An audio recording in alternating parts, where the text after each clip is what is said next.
On the 24th of April 1993, Sophie Sergey was a 20-year-old woman from Pickett's Point, Alaska. She flew to Fairbanks and visited friends, and to have orthodontic work done on the 26th of April before flying back home. Though she had been studying at the University of Alaska Fairbanks campus, she took a sabbatical and stayed with a friend there named Shirley Wasuli. And just after midnight on the 26th of April, Sophie left the dorm to smoke a cigarette. Shirley suggested she smoke near the exhaust vents in the women's shower room on the second floor to avoid the cold outside.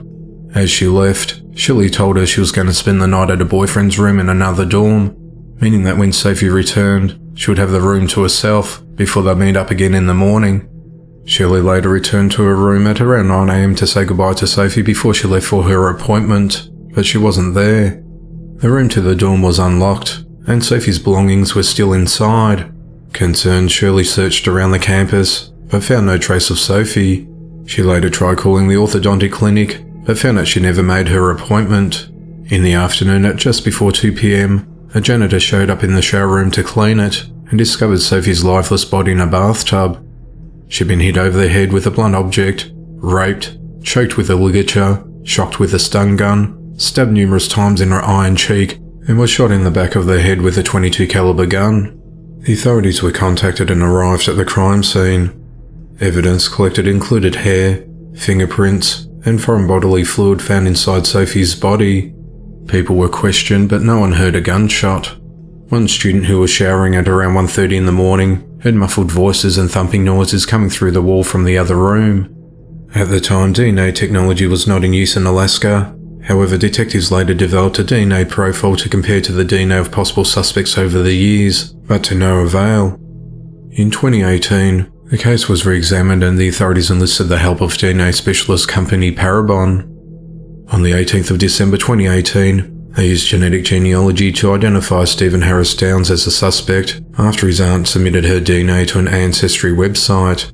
They discovered that Stephen lived in Auburn, Maine, where he worked as a nurse.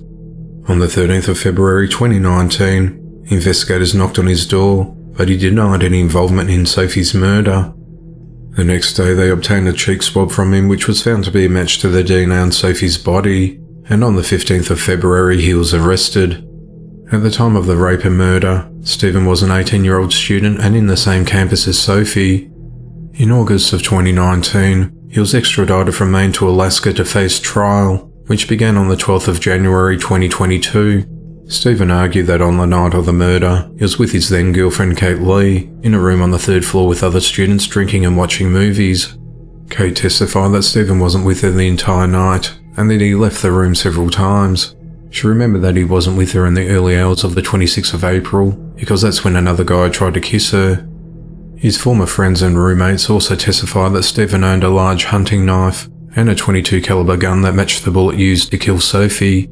Stephen, who's now 47 years old, was found guilty for the rape and murder of Sophie on the 10th of February 2022. He's due to be sentenced on the 27th of September 2022, where he faces life in prison.